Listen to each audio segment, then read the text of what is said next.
Greetings and welcome to the channel. My name is Dr. Narcissist, transformational coach here at Inner Mileage, where we help folks transform, optimize, and live their best lives right here, right now.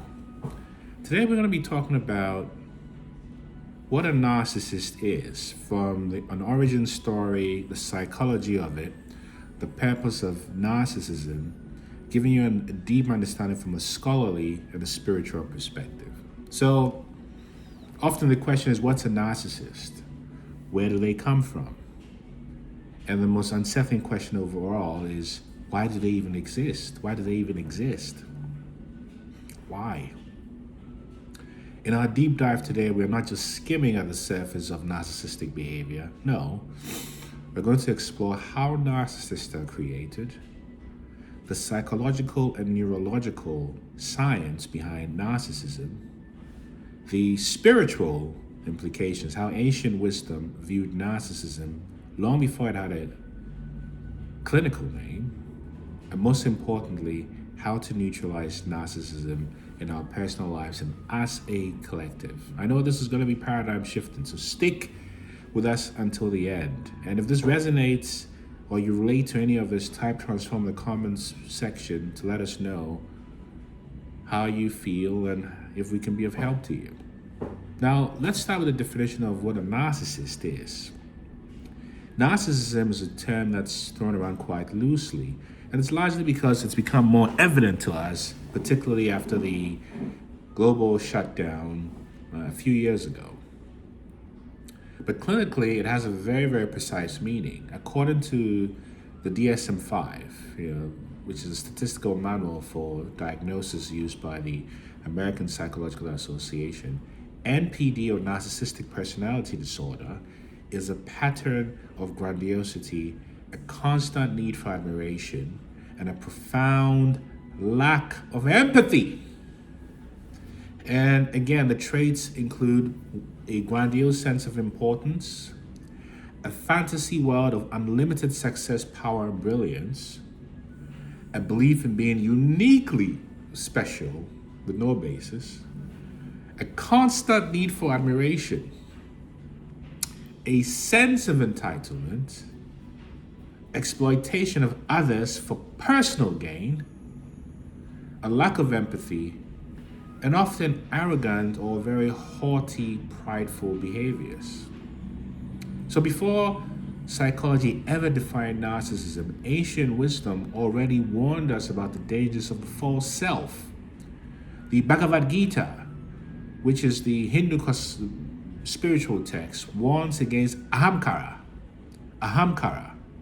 which is the egoic illusion that the self is separate from the universe. In the Tao Te Ching, it teaches, he, she, or they who exalts themselves shall be humbled. And in the Bible, from the Christian cosmology, in Proverbs 16 verse 18, it states, pride goes before destruction, a haughty spirit before a fall. And if we look beyond clinical psychology, we see that narcissism is not just a disorder, it's an archetype of the fallen ego. So who becomes a narcissist? What's the science behind a narcissistic formation? Well, narcissists are not born, they are created. And significant research by several people, including Kenberg and Kohut, show, and this were studies in the 70s, and so I'm using them just for referential purposes, show that narcissistic traits develop as a defense mechanism to childhood neglect, trauma, or extreme overindulgence. What this means is they may have had cold or dismissive parents, which is the child learns that they must create an inflated sense of self to compensate for feeling invisible. Doesn't that make you feel empathy? That you have parents or caregivers who offered excessive praise with no boundaries. The child never develops real self-awareness, believing themselves to be superior. And then there's also unresolved childhood shame, which is the narcissist carries an unconscious wound so deep They bury it under layers of grandiosity. Now, when we look at it from a neuroscientific and epigenetic standpoint, there is reduced gray matter in the anterior insula, the part of the brain responsible for empathy. This is a state of the brain of the narcissist, that there is reduced gray matter in the anterior insula, and any neuroscientist or brain scientist can confirm this. And we also know that from an epigenetic standpoint, particularly epigenetic trauma studies, shows that narcissistic traits can be passed down through generations of emotional suppression. So it's also passed on in the DNA. It's a generational curse, this narcissist Jezebelian spirit. So why do narcissists remain narcissists? The biggest misconception is that narcissists can change if they want to. And the reality is there is cognitive dissonance, because changing would mean admitting the entire reality is a lie. There is also what's described as neurological rigidity, which means the brain of the narcissist is physically wired to avoid deep self-reflection. And then historically, society rewarded narcissism. In fact, study shows that narcissists rise faster in corporate leadership, according to Tweng and Campbell from a 2009 study. So what's the purpose of narcissism? Could it be that narcissist serves a spiritual function? I think it does. And particularly, borrowing from the Hindu text, narcissism represents Maya, M-A-Y-A, Maya, which is the illusion of separateness from the divine.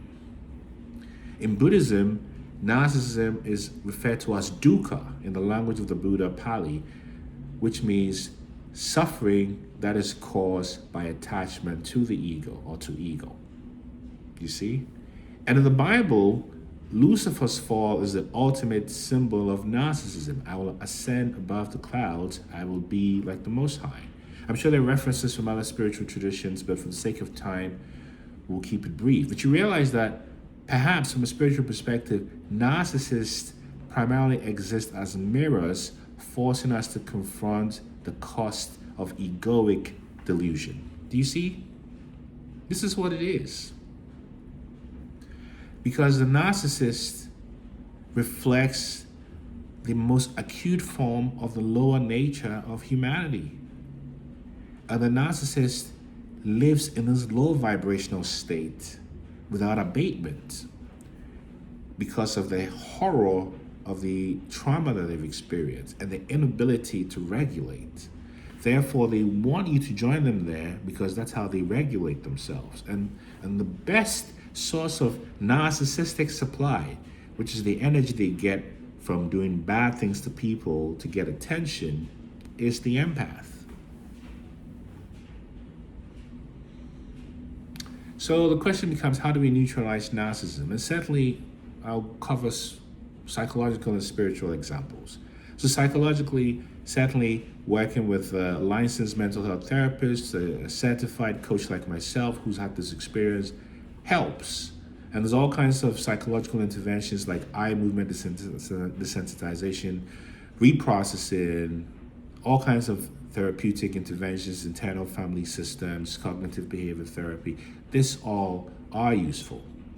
From a spiritual perspective is to focus on meditation and ego dissolution, because when you practice non-attachment, it weakens the narcissistic tendencies in yourself, therefore reducing the opportunity for narcissism to be imposed on you.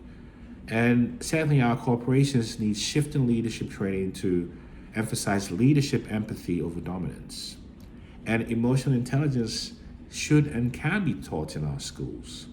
So you realize that perhaps narcissism, although a disorder, is not a disorder. It's perhaps a warning of what happens when we prioritize power over love, self-worship over service.